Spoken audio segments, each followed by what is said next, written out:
Hello and welcome everyone to the launch of the Global Alliance for Disaster Resource Acceleration. I'm Kat Zygmunt, I'm WID's Director of Operations, and first we just want a few housekeeping announcements. The first one is that we are recording this meeting, and it's also being streamed live on Facebook, which is on our Facebook page, World Institute on Disability, and I'm happy to cut and paste that into the chat in case anyone would like to visit the Facebook page. For starters, everyone has been muted.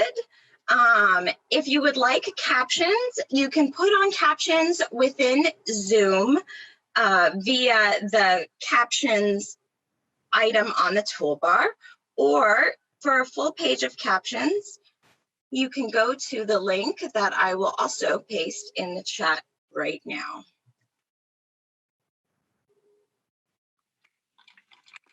Okay, and lastly, we do hope that you share and tweet about the Global Alliance today. And we have some hashtags we'd love for you to use. They are hashtag Disability Disaster Alliance, hashtag Alliance for Disability, hashtag GADRA for Disability, and hashtag GADRA for DPOs. And I will put those in the chat box as well.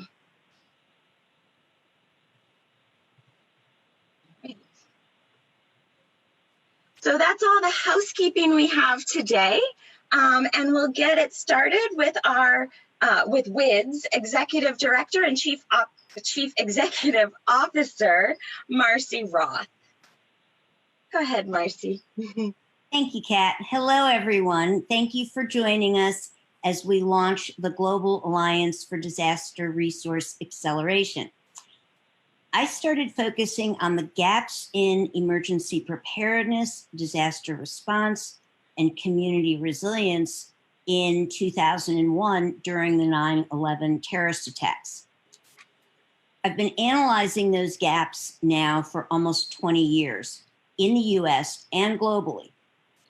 And from inside and outside government, as a person with a disability, as a disability community leader, as a government official, and even as a funder, I have noticed that while there are many gaps, the most startling has been witnessing the massive outpouring of disaster relief from corporations and foundations, as well as government-funded response for humanitarian response, and then the sustained lack of support reaching disability-led organizations.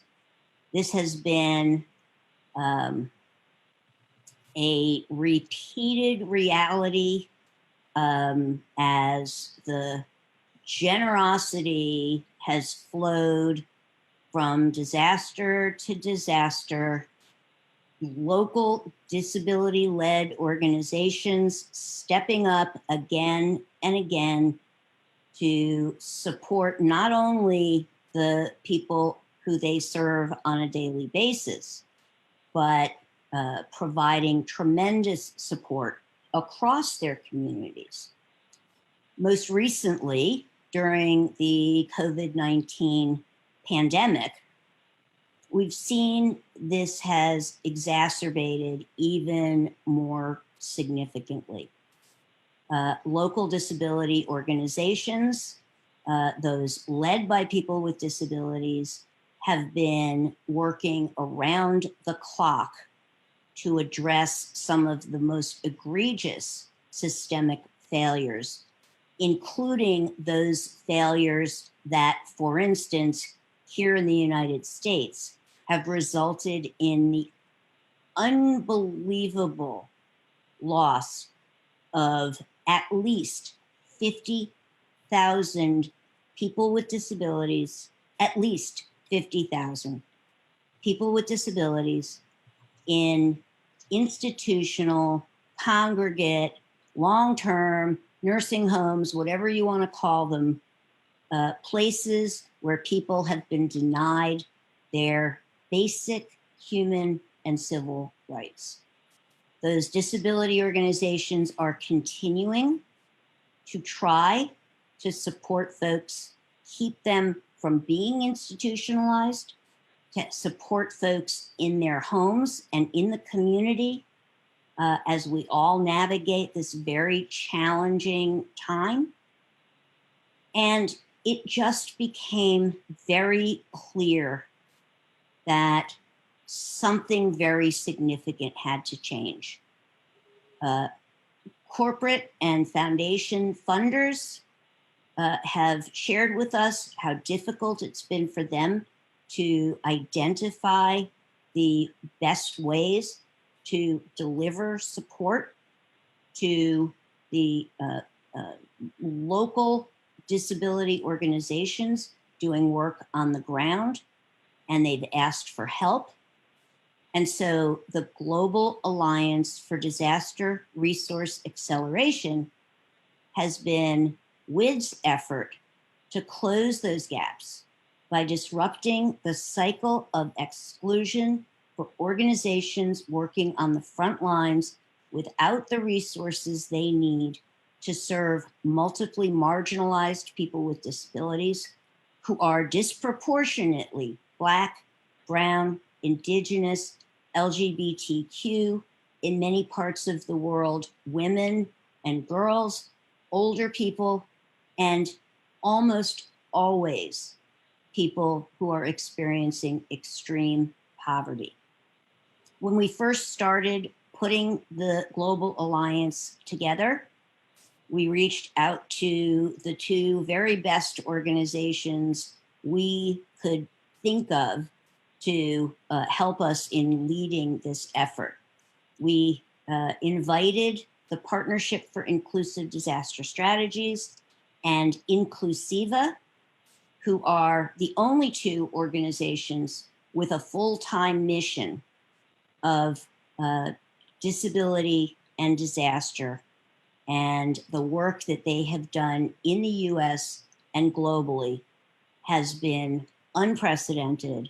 And together, the three organizations are welcoming everyone, disability-led organizations, corporations, foundations, and our allies to work together to do something that I just have seen named by folks working in mutual aid, and that is solidarity, not charity.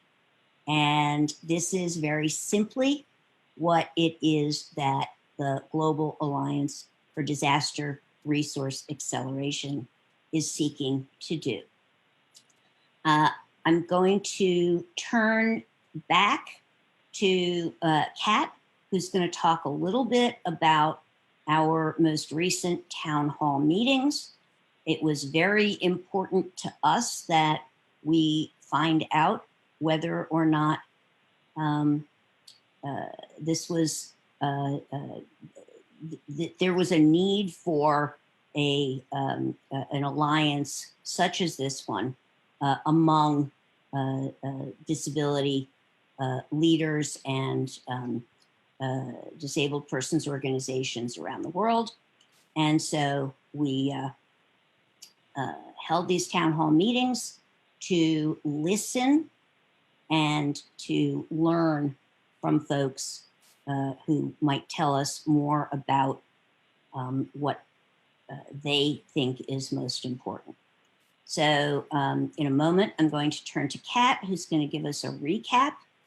And I will also share with you as we get started. She's going to talk about the folks who have been with us in the town hall meetings. I cannot help but give a huge shout out that we have with us today at least 29 countries. And we are absolutely thrilled to have folks from 6 of the 7 continents. Once again, still nobody from Antarctica. We're hoping that maybe some of those climate scientists might join us at some point, but 6 of the 7 continents. And I'll now turn to Kat, who will tell us more about what has led us up to this point. Thank you so much, Marcy. Yes, absolutely. And according to our town hall surveys, we had 633 people registered from those 29 countries. So a lot of interest here. When we asked about the needs of disability-led organizations, we found that 98% responded that during this COVID-19 pandemic, disability-led organizations are just not getting what they need to serve their communities. 100% believe that disability-led organizations definitely or sometimes are left out of disaster funding from foundations, corporations, and government. And 96% reported that these town halls are useful to participate in disaster relief funding discussions and to hear from these DPOs. 93% reported that they would like to be part of the alliance between disability-led organizations and funders that could accelerate resources. And then, you know, we really wanted to sort of dig a little deeper and figure out what are the resources that DPOs need right now. So 93% of the people said that they need funding or monetary assistance. 73% said that they needed disability equipment or services. 71% said that they needed preparedness trainings, capacity building, bias and rights trainings. 69% said that they needed personal protective equipment. 60% said they needed personal care attendant services, something that's somewhat overlooked right now. 53% said that they needed technical assistance for remote work for those disability-led organizations. 47% needed legal assistance, and 40% needed communication or equipment for remote work. So we thought this was extremely important information, and it really spoke to the need that we aim to fill. So we believe that the town halls have been extremely successful, and we will be continuing them. And with that, I would like to introduce WID's Managing Director, Tom Foley. Thanks, Kat, and it's a pleasure to be here today. You know, when we started down this road, one of the first things we did was we reached out to some partners, including our next guest.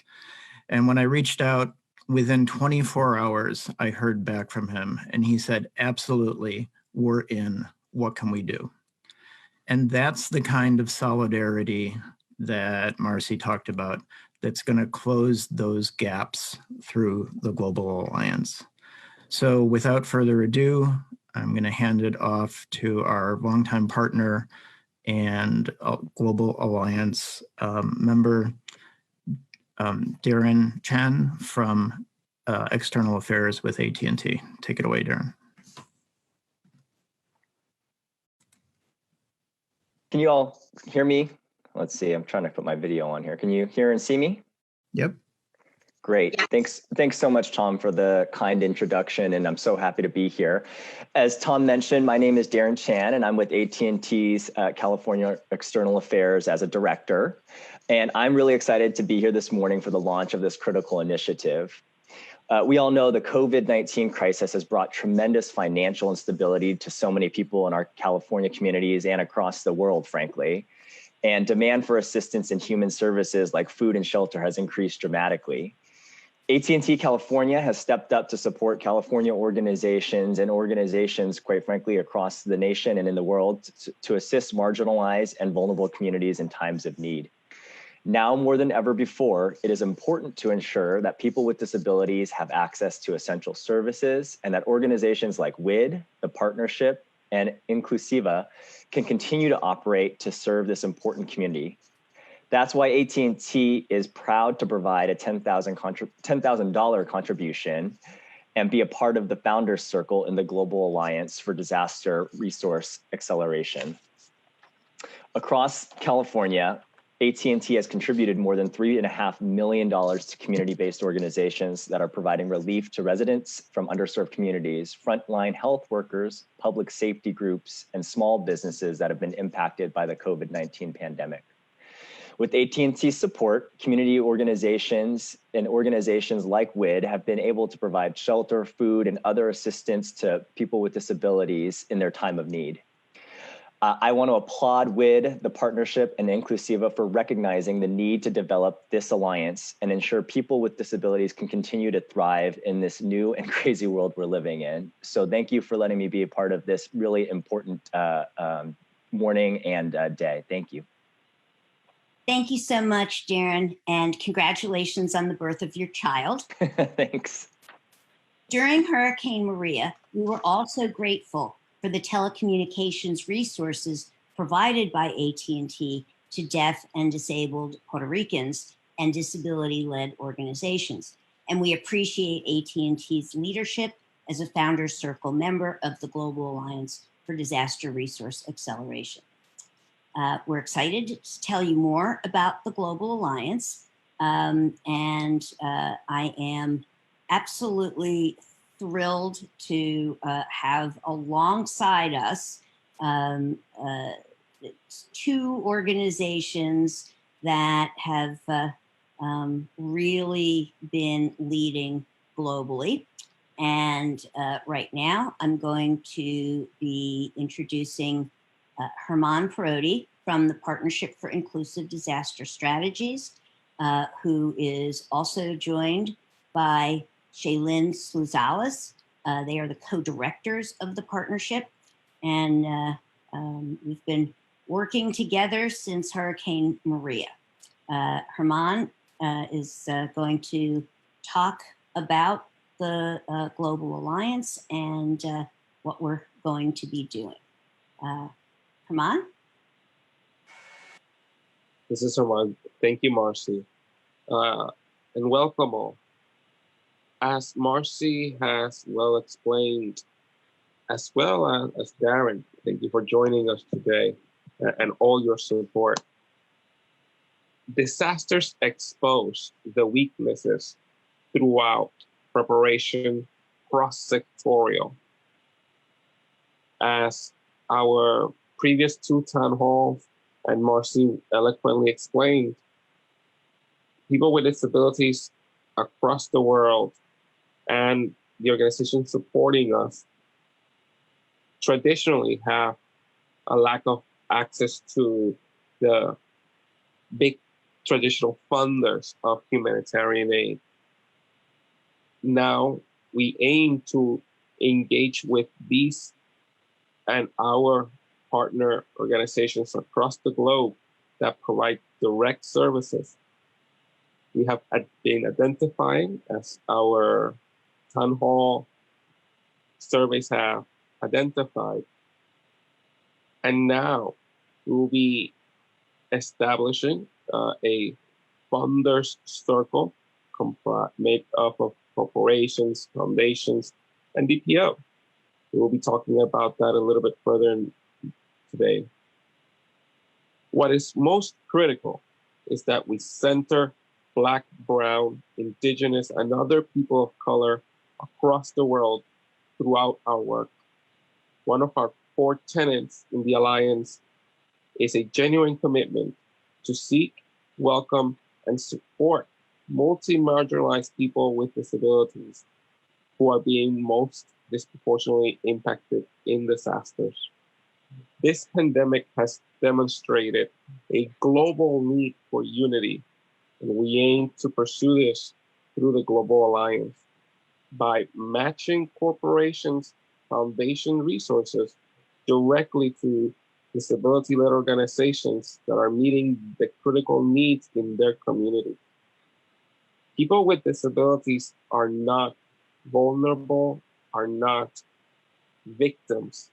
we are going to shatter the myths by empowering, centering, and truly making sure that the funds get to those providing the need in their communities. People with disabilities die 2 to 4 times more than people without disabilities in a disaster. This pandemic and the lack of global response due to many countries not taking heed to the warning has created a global disaster impacting most people with disabilities, impacting most, and this impact is death.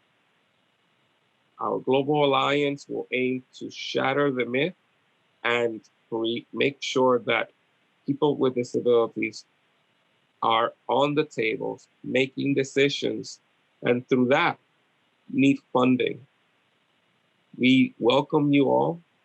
Thank you for your support and encouragement. We will be talking more today on how to become members of the Alliance. It is most critical that moving forward between now and 2030, when the next pandemic comes, we are all certain we will survive it. Thank you. Thank you very much, Herman. And very simply, the Global Alliance will bring disability-led organizations and funders together in disasters to deliver rapid, targeted assistance to people with disabilities in disaster-impacted communities. When Herman and I and Shaylin all began talking about building this global alliance, we knew that there was one other organization that absolutely had to be at the table as we begin to build this global alliance. I first met Carlos Kaiser many, many years ago when we were doing work in preparation for the launch of the United Nations Global Platform for Disaster Risk Reduction and the what was to become the 2015 Sendai Framework for Disaster Risk Reduction, which was a huge step forward in the Sustainable Development Goals launch.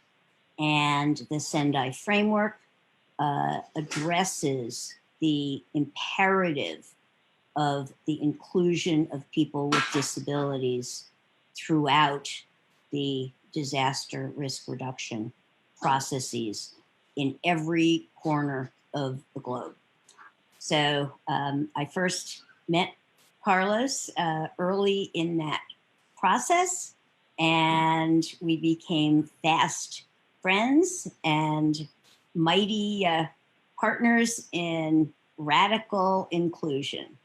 And now we're going to, I'm going to turn to Herman, who is going to join me in welcoming Carlos. Herman? Thank you, Marcy. Marcy well told how she met Carlos. Shaylin and I joined Marcy last May in Geneva at the Global Platform for Disaster Risk Reduction Biennial Platform. And there, after a week spending time with Carlos Kaiser out of Chile, the executive director of Inclusiva, his work, determination, and passion for people with disabilities throughout disaster really solidified our understanding that globally, people with disabilities, once we can survive in disasters, we will be able to live in what we call blue skies.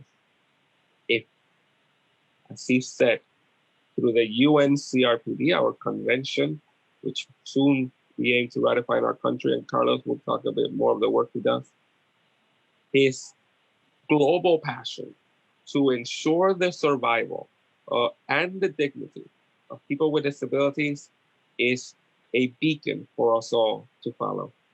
I am honored to and pleased to announce Carlos Tyson. Thank you for this so marvelous and touching introduction. I have to say that I had met Marcia, as she told, and then Herman and Shailene, and I'm so proud of being working with them. Let me tell you, that could be something personal, but for me, they are family, because they are the most ethic people I ever met. People that are working beyond any impediment, any problem, just to save lives and to bring back the dignity that sometimes society is denying as people with disabilities. I started working on disaster risk reduction after the 8.8 earthquake that happened in Chile, and with a devastating tsunami. My country is the most seismic country in the world, even more seismic than Japan. Chile alone produced more than 49% of the seismic energy in the world. So every time is trembling here, and every time we are facing several problems. That's why I started working, because in my country there was a huge lack of implementation of the human rights of people with disabilities during disasters. Inclusiva is one of the two, along with the Partnership for Inclusive Disaster Risk Solutions, excuse me for my problem to talk in English sometimes, that leads disability and disasters. We have been producing knowledge, applied knowledge. We have been working on different countries. We have a specific network for disaster risk reduction for Latin America and the Caribbean region. We have been working, for instance, with the DACA Declaration 2015 and 2015 plus. We have been working with different agencies from the United Nations, with the American organization, institutions. And I'm going to finish saying two main ideas. Also have to tell you something huge that happened 20 minutes ago. Finally, after 4 months of struggling hard, our health minister has announced that no people with disabilities is going to be left behind in Chile in front of COVID-19. They are just working on the infrastructure that was not good. They had all the protocols we gave them, and they are enforcing them. It happened 20 minutes ago. National Broadcasting System announced it. It was possible because more than 3,006 organizations banded together. And we were in front of the Congress people. We were in front of our authorities, and we are doing whatever we can and sleeping no sleeping nights. Why we need this help? Why we need funding? Because we have to keep on going, because we are far from reaching our goals. The world is not inclusive, and it's a dangerous place if you have disabilities.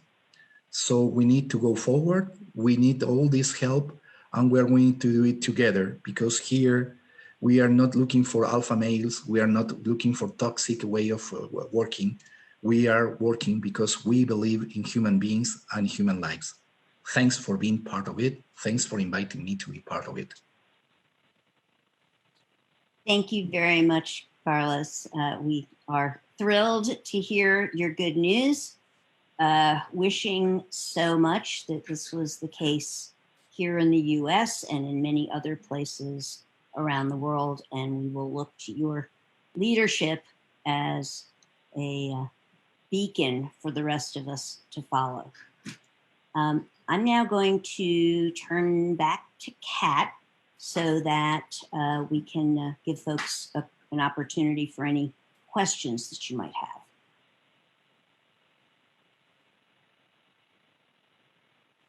Thank you, Marcy.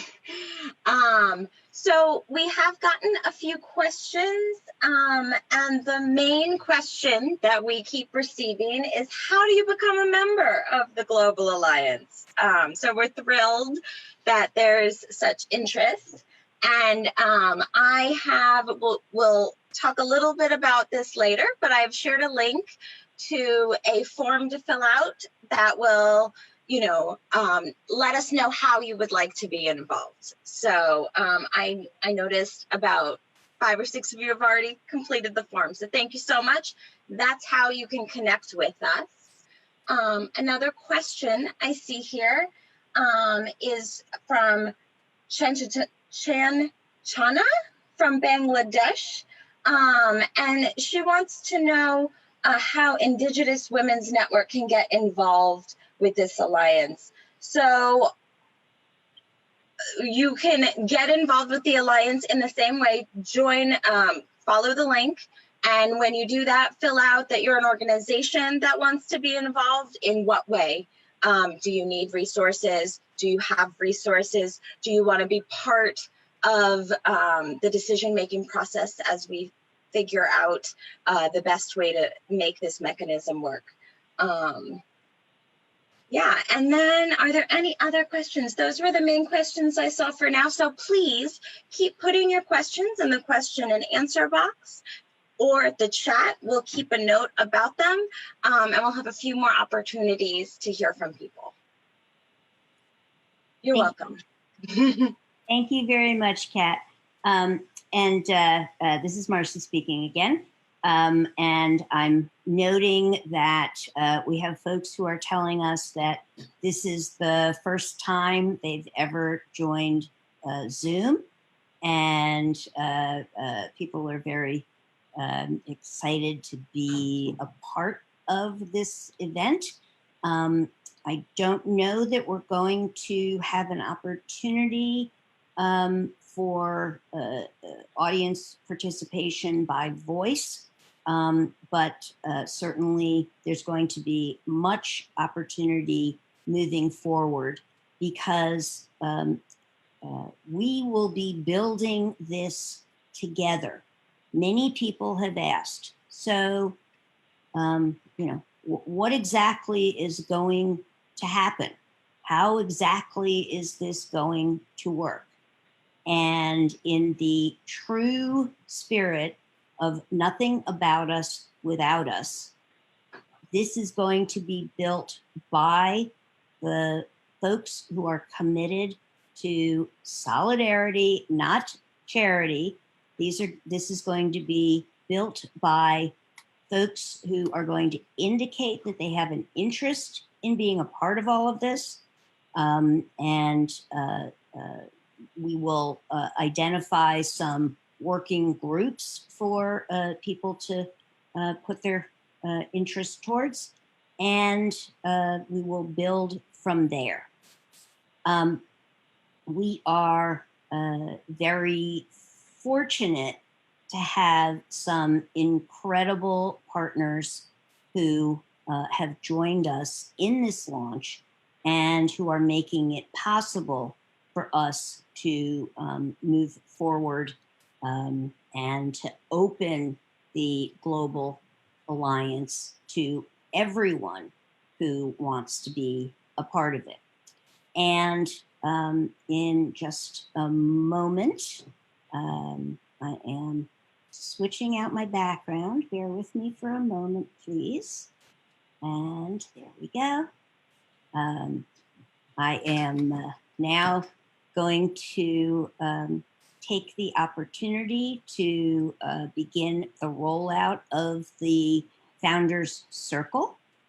And I am going to turn to Shaylin Sluzales from the Partnership for Inclusive Disaster Strategies, who is going to tell us a little bit about what the Founders Circle is.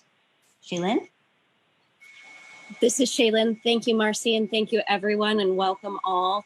Thank you for joining us today for the launch of the Global Alliance for Disaster Resource Acceleration. We're very excited to be joined with many partners around the world. And as we have been talking today, what is the Founder Circle? The Founder Circle works to build the Global Alliance for Disaster Resource Acceleration. This circle brings together disability-led organizations, disability leaders, foundations, corporation partners, and all interested in building a global alliance that shifts the power of resources into the hands of us on-the-ground organizations led by people with disabilities. The Founder Circle is open to Global Alliance members committed to supporting disability leadership in multiply marginalized communities in disasters. And together, we will work to shape the process that will accelerate resources to these often ignored and left behind communities. The Founder Circle will work together to build this alliance, building the plane as we fly it, as we say in disaster times sometimes, and establishing connections, bring to others in, leveraging relationships and accelerating those connections to shift the resource power into the hands of disability-led organizations that are doing the hard work to meet the needs of people with disabilities in their communities. We encourage you to join us in building this global alliance and building the plane as we fly it by joining the Founder Circle. There's a link, as Kat has mentioned. Please fill it out and let us know how you would like to be involved. It'll also be available on our websites afterwards, disasterstrategies.org, wit.org, and on our social medias and beyond. So please be on the lookout for the information that will be to follow. Please join us in the Founder Circle and please help us build this global alliance so that we can bring the resources to our communities and best serve our people and save lives. Thank you very much, Shaylin. This is Marcy speaking again. And now we are really excited to continue introducing some of our first Founder Circle members. We had the opportunity, earlier this year, thanks to our good friend, Joyce Bender, who introduced us to a really wonderful, passionate leader who has been doing amazing work in the disability inclusion in the corporate workplace. We had the opportunity to have a discussion, and she said, let's see if we can figure this out. And boy, has she ever. So I am thrilled to introduce you to Tina Marie Duff, who is with Bristol Myers Squibb. She is representing Bristol Myers Squibb, their employee resource group, Dawn, and the Bristol Myers Squibb Foundation, who are all key members of the Founders Circle and will be very active in helping us to shape where this goes from here. Thank you for everything, Tina Marie, and especially for your fabulous energy. I'm going to turn to Marie now. Turn to Tina Marie now. Thank you, Marcy. And thank you for that wonderful introduction. Not on screen right now. I am joined by my colleagues from the Bristol Myers Squibb Foundation, Catherine Grimes and Vicki Glazier, as well as the Bristol Myers Corporate Communication Team, Jeannie Manzano. So they are here, as well as many of our Bristol Myers Squibb worldwide leaders that support my team. So Bristol Myers Squibb is committed to inclusivity, equity, and supporting people with disabilities, both in our workforce and in our communities. I'm the global lead of DAWN, which stands for Differently Abled Workplace Network. DAWN is an employee resource group working to address the needs of individuals with disabilities in our workforce, with our patients, and in our community. The DAWN team is over 2,000 members. We sit on 4 or 5 continents now. in 30 different sites, and we have 20 striving chapters around the world.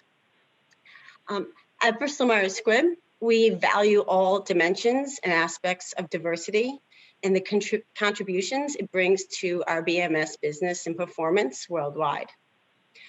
As a disability advocate, both inside Bristol Myers Squibb and beyond the four walls, I've seen the gap that's left behind in the communities after crisis and disaster hits.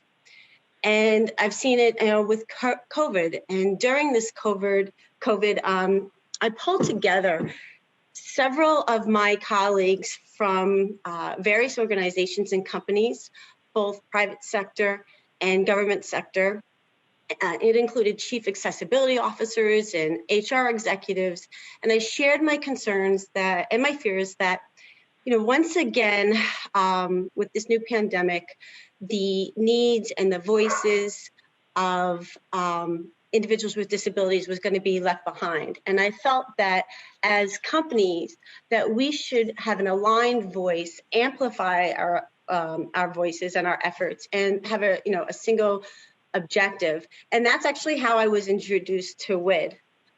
So, and that's how the story starts, right? So I'm really happy to share that the Bristol Myers Squibb Foundation and the DAWN, the Differently Abled Workplace Network, has combined our resources, and we have each partnered to contribute $25,000, so for a total of $50,000 to the efforts here. And we're really excited to be on this journey with you and see everything that the WID team and Global Alliance for Disaster Resource Acceleration is going to be doing. And my team around the world, my chapter leads around the world, some of them are joining us today. They're really anxious and looking to be part of this partnership. I'm sure many have already signed up through the link you provided in the chat. So thank you very much for all that you're doing for people with disabilities. Thank you for recognizing the gap and those that are often left behind and trying to work in advance of the next crisis and in the next disability so we can address this sooner. Thank you. Thank you, Tina Marie, for everything. Thank you for your leadership and your partnership. We are really just overwhelmed with the opportunities for reaching out to and involving other corporations, other foundations, and most particularly disability-led organizations as our partners as we move from words into action. This is an important time, not just for COVID, but because we know that other disasters will follow. And one of the most important aspects of the Global Alliance is the fact that we are building for now and for the future. So thank you to everyone from Bristol Myers Squibb for your partnership as we move forward. We are also very excited to be partnering with another of our Founders Circle members. KP Naidu from Benetech is someone who we've been working with for a while now. And Benetech has been doing fabulous work globally in bringing together technology and humanity. And the work that they do, we are convinced is going to help the Alliance to optimize the power of technology as we reach into the most impacted communities across the globe. I'm going to introduce KP now, and we will welcome his remarks. KP, thanks. Thank you, Marcy. Thank you very much. Good morning, everybody, or good evening. Good afternoon. So my name is KP Naidu. I'm the VP of Labs at Benetech. Benetech is an organization which is 20 years old. This is our 20th anniversary actually this year. And we're a software organization and we build software for social good. So we're based in Silicon Valley, and the notion is we can use Silicon Valley smarts for social good, and that's what we do. We've been doing that for 20 years. And when I met Marcy earlier this year, I think it was like a meeting of minds, because she was interested in disaster recovery and what happens, and this was before COVID, what happens to people with disabilities during disasters. And immediately after that, COVID hit, and we saw the tremendous impact it has had on the safety net, and it's like all of the vulnerabilities in the system got exposed. And we've been working, developing software platforms to help not-for-profits and DPOs around the world actually address this, this shortcoming. And the three lenses, if you like, which we use to look at anything is inclusion, equity, and justice. And I've heard those terms being referred to by others. So, we're in violent agreement with you in terms of what we can actually do. And our goal is to bring the best possible systems and develop the tools so that you can actually go and deliver what your services out to the community. And specifically for the Global Alliance on Disaster Resource Acceleration, we're looking to build a platform which you can actually help to respond, to understand what are the needs which people with disabilities have, as well as the organizations, what their needs are, and to be able to respond in something like real time, because it has to be quick and it has to be appropriate. And you need to be working with really good information when you're making these decisions on the fly, so to speak. So that's what we bring to the table. And it's an honor and a pleasure to be part of the Alliance. And we're really looking forward to working with all of you to make sure that this is an absolute success. And thank you, Marcy, for thinking of us, and thank you for including us. It's an absolute pleasure to be here. Thank you. Thank you so much, KP. This is Marcy speaking again. We are grateful for your visionary leadership. Benetech does great work that I think folks will be learning more about as we move forward, and we're excited for where we go from here. We have had many questions from folks who are asking how to become a part of the Founders Circle. And again, by completing the form that Kat has shared, that will give us the initial indication that you are interested in being part of the Alliance. And we will be accepting members of the Founders Circle through the end of this year, 2020. Going to pause again and turn back to Kat to find out if we have any other questions. We do indeed. Thank you, Marcy. So the first question is from April, and she works at the Empower Tennessee. It's a Mid-Tennessee Center for Independent Living. And she asks, are CILs already members of the Alliance? Because the Alliance seems to be consistent with IL independent living philosophy. And so the answer to your question, April, is absolutely independent living centers can be part of the Alliance. Independent living centers are disability-led organizations for sure. And so you are exactly who we think is appropriate to be getting some of these resources.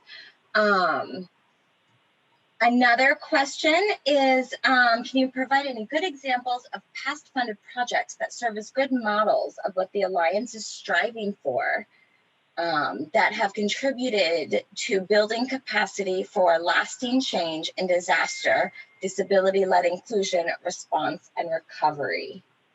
Marcy, could you provide any examples? Sure, I'll be happy to, and that's a great question. And I'm thinking that Herman and Carlos and Shaylin may also have some good examples as well. You know, some of the great examples that I have seen and been a part of have been those in which the funding sometimes, but sometimes more than funding, folks have needed immediate assistance with things like disability personal supplies, with durable medical equipment, assistive technology, and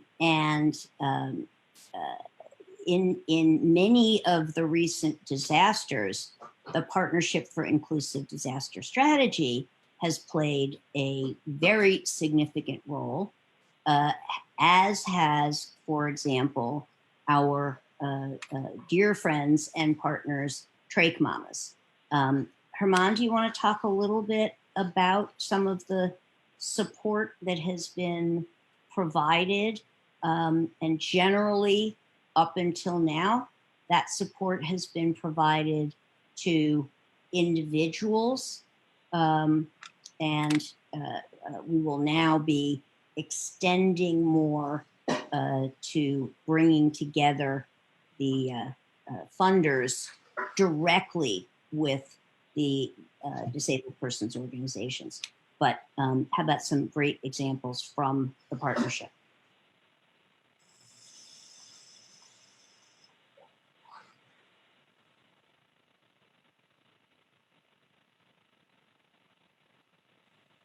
Just checking on Herman again.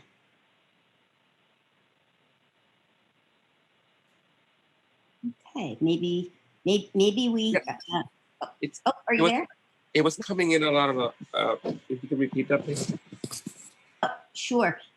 Just some examples from the partnership, and I think you could probably talk a lot about how you worked with folks during Hurricane Maria, and then more recently in response to Hurricane Dorian in the Bahamas, and you know, working with local disability-led organizations to assist them to provide services to and for their communities. This is Herman. Thank you, Marcy. In 2017, a week after the passage of Hurricane Maria, Shaylin and I and a group of disability-led responders were deployed to Puerto Rico. We were given a directive, very simple: find people with disabilities, find ways to help people with disabilities, connect people with disabilities with their DPOs. Simple. I was born and raised in Puerto Rico. I moved after my disability in 2004. I visited back often, but I grew with an understanding of hurricane preparedness. Hurricane Maria, we must all recognize, really was a paradigm shift of the understanding of the impacts hurricane will have in our hemisphere. The frequency and incrementation of effects of a Cat 5 became much larger than they were 20 years ago for the same Cat 5. I had tears running down my eyes without understanding why. Often seeing the devastation that the hurricane did on my island, but more on the lack of preparedness, more on the misinformation, like registries created false sense of something coming that never would. We were there for 3 weeks. We quickly, thanks to Marcy Roth connections, the moment we got there, met with FEMA's person there on disability for the island, with the local SIL and other DPOs to identify where they had not gone. That same evening, we were delivering essentials to an over 80-year-old elder who had not spoken to her daughter in the States in 3 weeks since Irma, which had been a couple of weeks before. That same evening, when we landed, made sure that we brought satellite phones. That same evening, she connected with her daughter. That same week, that lady went to the States to be in safety. By week 2, we were concentrating our efforts in the areas that were not being reached, in where people with disabilities live. It was not hard to find them, to find us. Once we asked, we found. The problem we found is that the big humanitarian response do not have a directive to assist people with disabilities, to make sure that every door that someone is known to have a disability gets assistance. By week 3, we had covered more than half of the island towns. We had helped with other DPOs do similar work in shelters to activate through their college. The Center for Independent Living was being further empowered by the assistance of the partnership in supplies that were not being reached or how to deal. We were there for 3 weeks.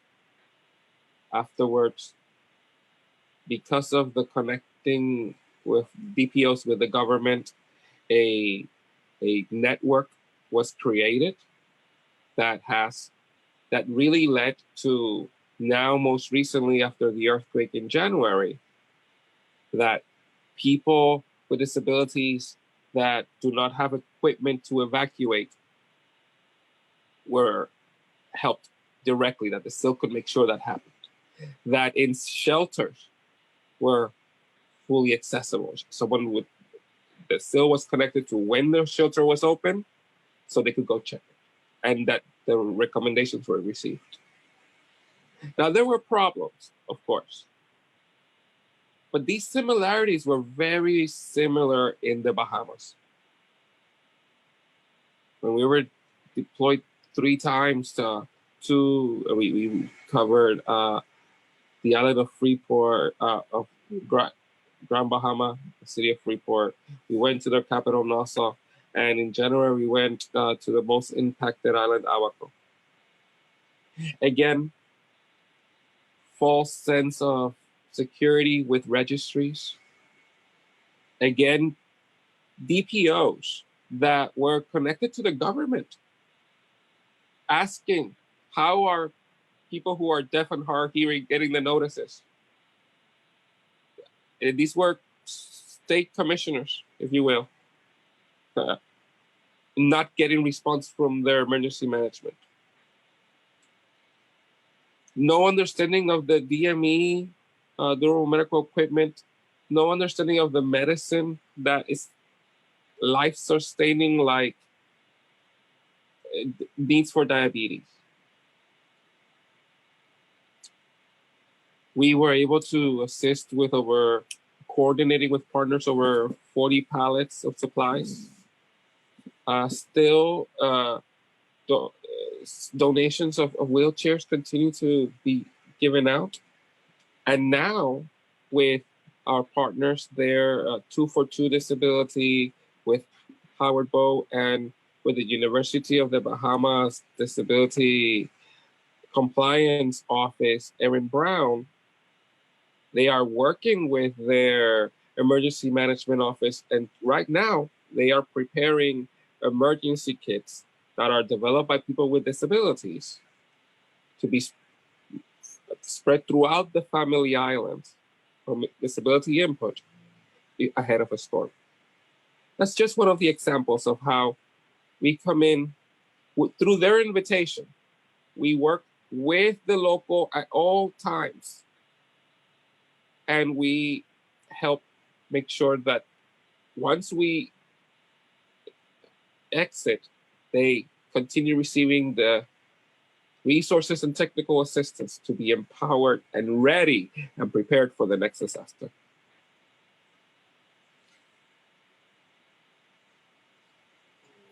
Thank you very much, Herman, for sharing those great examples. And Carlos, would you like to talk a little bit about the work that Inclusiva has done and some examples? Yeah, of course. We have been facing different disasters here in Chile, because it's a very disaster-prone country, I would like to add. The first thing we started was trying to focalize the very concept of inclusion inside inside the authorities, because in the very beginning they knew nothing about what we were talking to. They were clueless. So we create and establish a network with the National Emergency Office. It's the Chilean FEMA for people in to get the idea of the scope of this institution.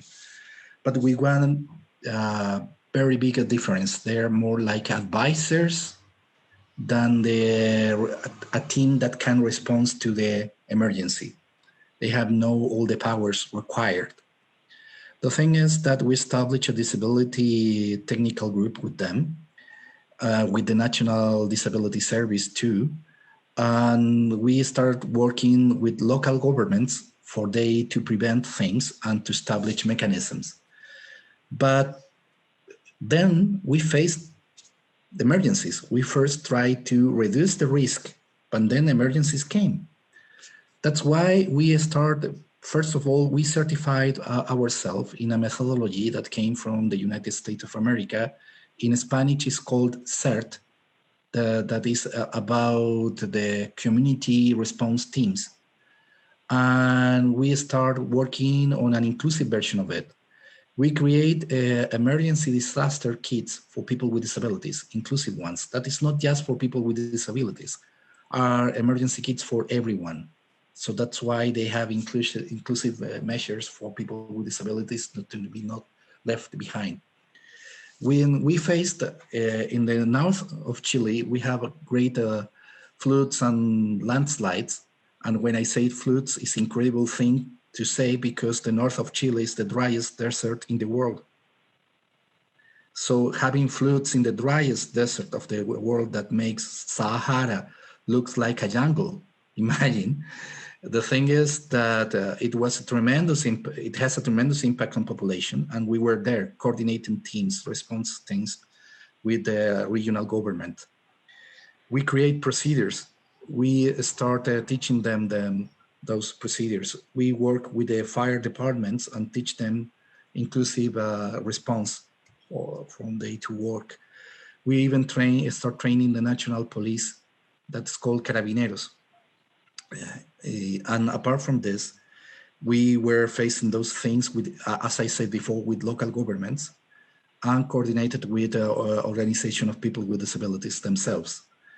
The thing is that Inclusiva is kind of a behind the scene organization, in the sense that we are not deploying our flag when we are working on the ground on site.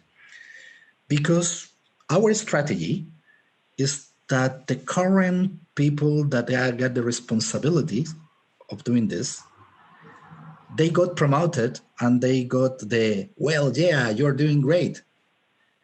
Because this is the way Chilean mind works. I don't know if in other country, but if an elected official is not getting all, the attention, they're going to be jealous.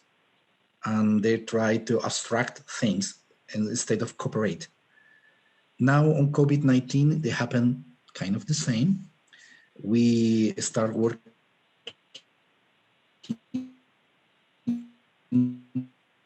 with all people that we are creating, not creating, we just create. We work making follow-ups, giving them data, because one of the problems they have is they don't have hard data. So we provide them with hard data. We know where people are, we know what they need, and not because we think this, it's because we talk to them. It's because we made research on site. It's because we have the information that people themselves are providing to us. It's as simple as that. And the last thing I would like to say is that we are working with different networks, but you know that we start in a very weird way. Instead of working from organization of people with disabilities, we start working from organizations that deal with disaster risk reduction. Then we connect the dots. We introduce people together. But first, we start building capacities, because people with disabilities themselves knew little about the disaster risk reduction, and people from the risk reduction and the humanitarian response knew little thing about disabilities. So we put all them together, and that's our strategy. And we are sort of advisors. We provide services. We give funding to them because we look where the funding is. We distribute it, and this way, everyone is working together. We are not saying like Darth Vader, Luke, I'm your true father. We are saying, hey, we are here together. And that's why I'm so happy to be here. And got to say one last thing. Marcy Roth is very famous in Chile, at least in my town, Peñaflor town. We love Marcy. As part of this work, Marcy, when she was an officer from FEMA, a top officer there, she got the time to visit my town to teach us many valuable things. And Marcy, my town is better because of you. Thanks for this. Thank you so much, Carlos. Well, we're all better because of you. And so glad to be working together on all of this. And, I think these examples of previous opportunities to build capacity have been in the absence of any sort of consistent support. And these are very perfect examples of how these organizations have had to try to bring together some immediate resources where there was no existing systematic way to match the needs with those who wanted to be of assistance. And so the Alliance brings us from that less consistent approach to one in which we can all build in ways that are going to improve outcomes for those local disability-led organizations and for their whole community as a result of that. So now I'm going to introduce 3 more of our Founders Circle partners. These are folks who have been working alongside us in building out our capacity to be successful in bringing the Global Alliance out into the communities that we all want to be serving. And our first partner is with a wonderful consulting company who we have been working with, and she'll tell you a little bit more about the valuable contributions that she is bringing.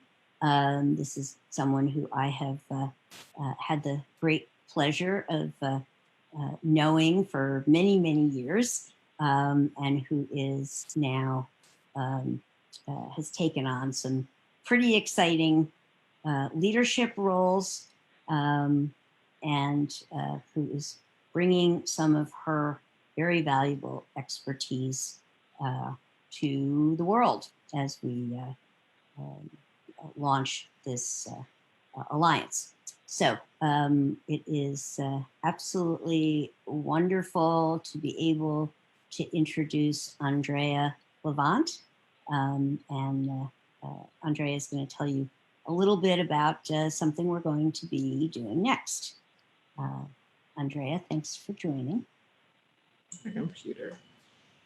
Hey everyone, 1 second. My computer, my video is, of course, acting. I know what it is. 1 second. Let me see. While you're fiddling, I will just say Andrea is often seen on Sundays with, as she invites all of the CRIP camp campers together once a week to have a fabulous global camping experience.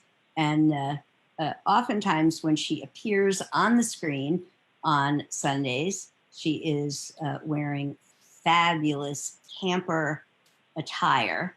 Oh, and there she is today. Andrea. Thank you. Sorry, of course, technical difficulties right when you need them.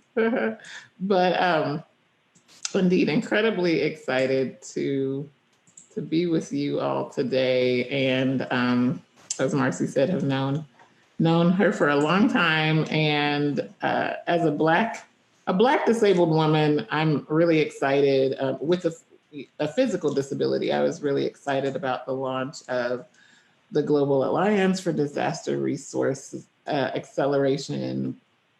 And not only excited, but honestly relieved, because having lived experience, living independently for over half of my life, I know that the torment of what will happen, in disasters is always something that's pretty plaguing for me. And I certainly feel that way about my disabled peers across the globe. So this was when I learned about this opportunity, was really excited to be a part of it. And I currently run a strategy and communications firm that we focus on corporate and nonprofit support around helping people speak disability. And so really thinking about disability engagement. And so I'm going to be brief today. I just wanted to share about one opportunity that we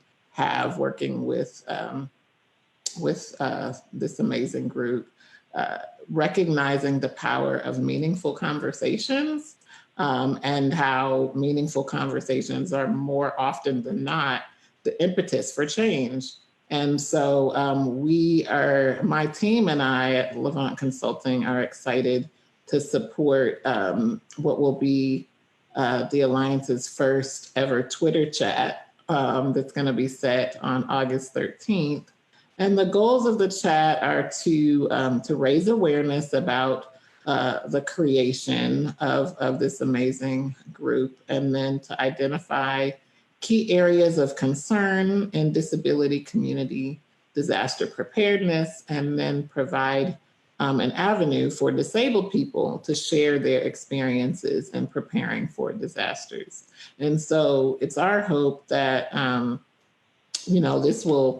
this will inform all of us moving forward to be able to hear from the community, engage the community, and have an archive of we know that so much research has been done on the front end, and this will be a time to continue to amplify more voices, which I know in my own work, storytelling is so significant to really hear more of the stories to inform what we do. So you'll be hearing more about the chat, including the time, the hashtags that we'll be using, and other details in coming weeks as we create assets for those. And hope you'll join us, and hope that you will promote it across your networks. So yay.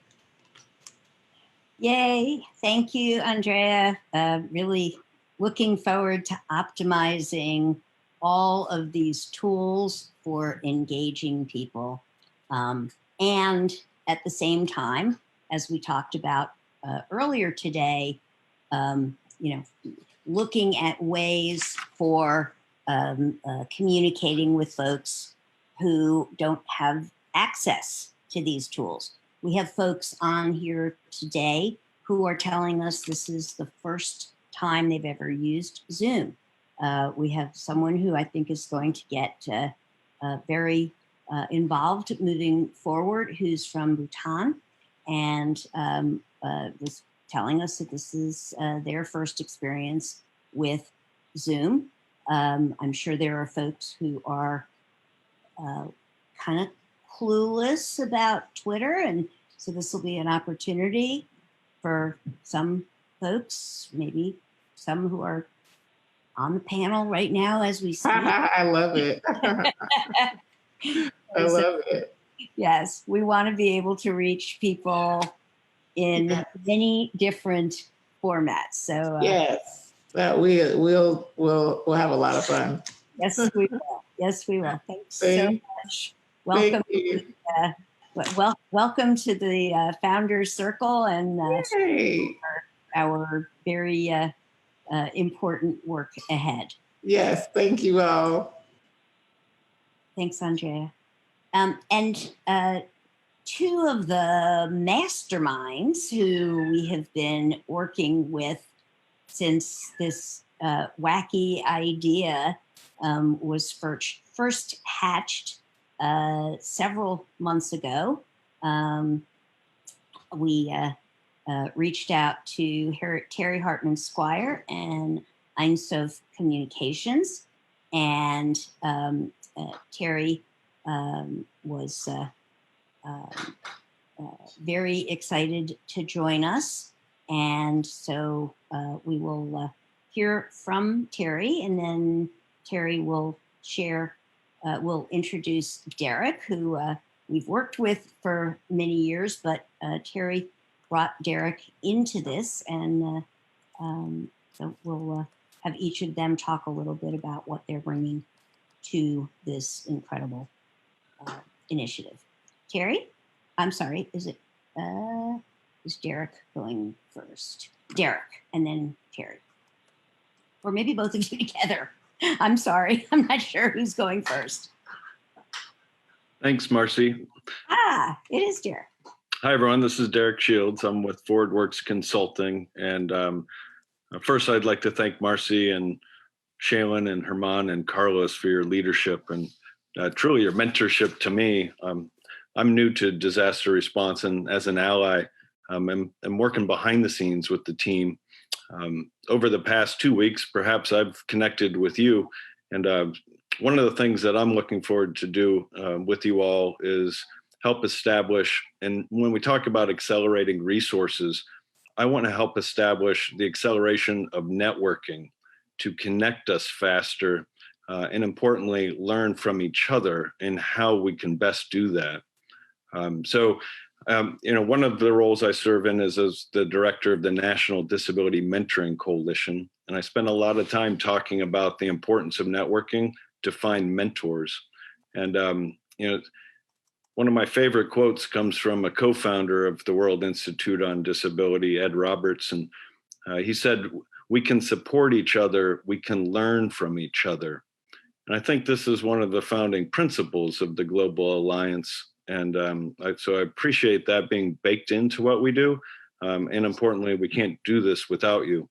So the importance of networking and finding ways to network with people in your communities that maybe use different tools than some of us are using. So we need your guidance. And to do that, to really leverage the power of peer mentorship and creating what we could look at as a global mentoring circle. We know this works in other communities, and we believe that by building this global mentoring circle, that disability-led organizations can in fact design and then disrupt the exclusion that occurs. So I look forward to bringing that to the team and in outreach and communication support services. And I appreciate Terry Hartman Squire bringing me along for this journey. Thanks all. Thank you very much, Derek. Terry, you and I go back many, many years, and there are many, many stories to tell. It will be really fun someday to tell this story as well. And we are very grateful for all that you have brought to this initiative, and for all of the great people who you have brought into the mix as we have been on this journey. So thank you. And Terry, I'll turn to you. Thank you, Marcy. It's an honor to be here. Derek, thank you very much for your leadership, but also thank you very much for the logo. And the logo speaks to the different colors and velocity and energy that it takes in building this alliance. I know you're thinking the world doesn't need another acronym right now, and what is GADRA?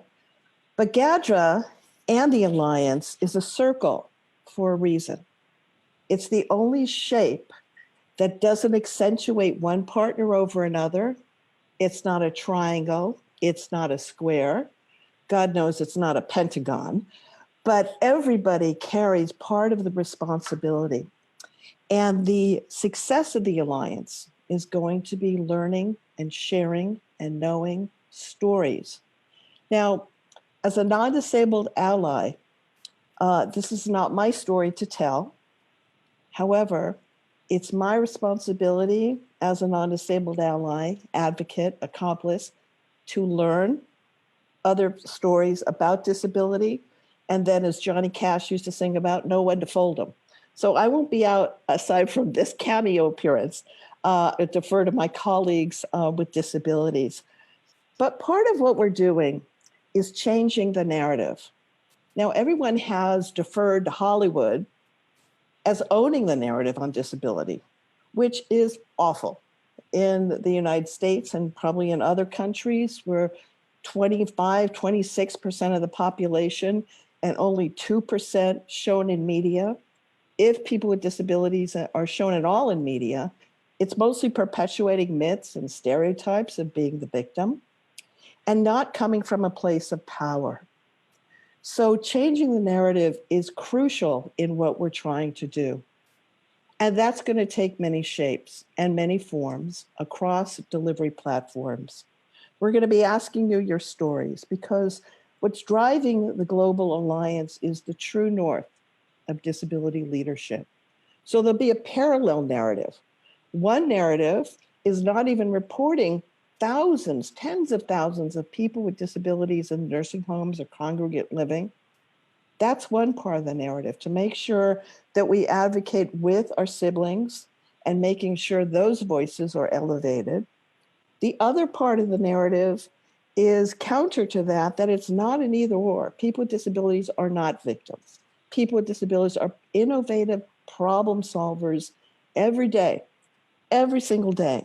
And so communicating that to the media, that's going to amplify the fundamental difference of why this alliance is needed and why it's needed now. whether it's Forbes article that happened this week so that corporations and foundations can read about what's going on and not box disability in a corner, to know that their investment in the traditional humanitarian relief causes does not reach people with disabilities. It doesn't reach disability-led organizations. So in this communications progress and in joining the Alliance, we invite you to name it, frame it, claim it. As Andrea said, your stories are critical to what's happening. And we want to assure you this is not US-centric and not US-centric based, and that the foundations and corporations that will be part of this now, AT&T, Bristol-Myers Squibb, and your employee resource group and your foundation and Benetech, really have a proven track record of inclusion and of amplifying social justice, and not just to check a box on corporate social responsibility. It's authentic, it's real, and we welcome you to help us build it and fly it, as Shailene said. So thank you very much for being here. We look forward to learning more from you on our upcoming town halls, and we've only just begun. Thank you very much. Thank you very much, Terry. Truly appreciated. And yes, we're going to name it, frame it, no, claim it, name it, frame it, and sustain it. Let's now, as we are in our last couple of minutes, we're going to hear a little bit more from Shailene about what happens next. I'm sorry, we're going to hear first from Moya Spuntoff, who is with WID, and then with Shailene with the partnership, as we talk about where we go from here, and then we'll be wrapping up. Moya? Hey everyone, thanks for the introduction, Marcy. So I'm just going to tell you all a little bit about how you can get more involved with the Alliance. Seeing lots of questions in the chat and comments and on social media asking, yes, this is great. How can I get involved? So there are going to be a variety of ways you can engage with the Alliance. And it's really important to us that you have the opportunity to be as involved as you want to be. We want the barriers to entry to be low, because we know that especially people of color and people with disabilities around the world are often left out of the decision-making, left out of the planning, and we're certainly not trying to replicate that. And so one of the ways you can get involved is by joining a work group. A couple of you have asked, okay, well, what are the work groups? And we're still figuring it out. As Shailene said, we are building the plane as we fly it. But so we're going to sort of see what skills and what desires you all have to offer, and then form work groups around that. So we're anticipating that we're going to need a lot of help getting the word out to funders. We're going to need help getting in touch with DPOs and DLOs, disability-led organizations around the world. We're going to need help figuring out how do we make these matches? What stuff do people need? What stuff do our partners have to give? And so there's lots of moving parts to this. So we invite you to join a work group. And if you let us know in the application form, which is in the chat, and I'll drop it again for you in just a second, that'll give us a better sense of what we should reach out to you for, and we'll be in contact to talk about next steps. In addition, if you at this point are super overwhelmed with a disaster, we know how that goes. So it's okay if you can't be involved in everything. We're really looking for you to engage when and where you can. And so we're here to support you in whatever way works best for you. So thank you, everyone. Looking forward to working with you all soon. Thank you very much, Moya. And if you like the background, you can thank Moya for this and so many of our other fabulous graphical designs. Moya really makes WID and the Global Alliance look great. We appreciate that and all your work. And now, finally, we're going to hear just for a moment about the global town halls. And Shaylin is going to tell us what comes next, and then we'll wrap up from there. Shaylin? Hi, everyone. This is Shaylin again from the Partnership for Inclusive Disaster Strategies. And thank you all for joining us today and for the previous global town halls that you have joined us for or may have seen afterwards. And if you haven't seen them, I encourage you to go check them out on wid.org and on our social media sites beyond. Our upcoming event will be August 27th. As our global town halls have been extremely well received and highlights the needs of disability-led organizations globally.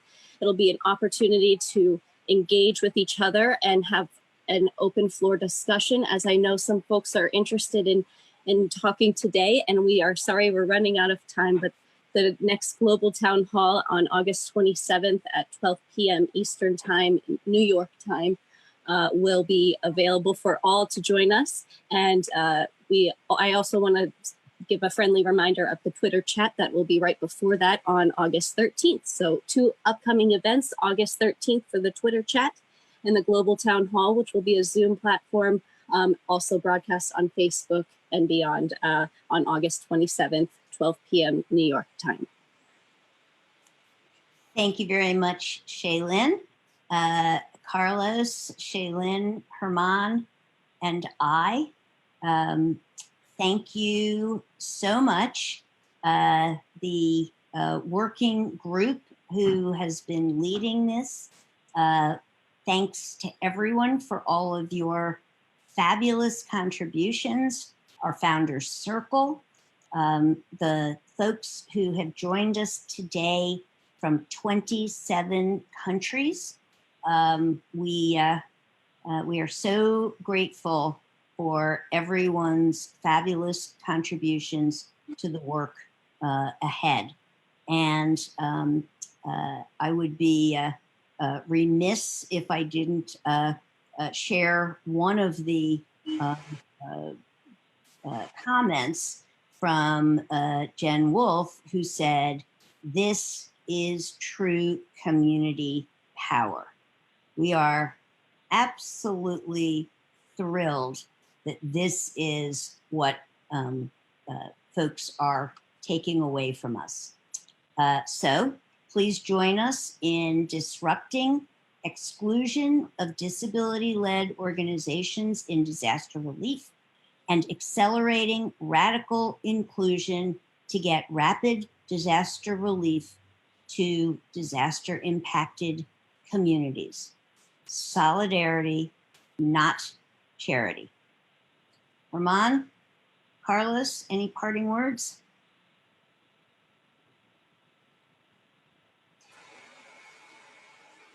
This is Shaylin. Just to say thank you all for joining us as disability-led organizations that do the on-the-ground work and responding to the needs of our communities. We often find that funding becomes the barrier. If we don't have the resources ourselves to do the work to help our people, we are stuck ourselves. And we know there are funds out there. There are great organizations wanting to give to great disability-led organizations and others doing the great work. And this alliance works to bring us all together to do just that. So join us again. Thank you for coming today. And we hope you join us in our global alliance in bringing the power to our communities all over the globe. Thank you very much, everybody. We appreciate you joining us in this launch. And we'll see you again on August 13th and August 27th. And do fill out the application form to join with us moving forward. Have a great day. Be safe. And thanks to everyone. Bye-bye. Thank you.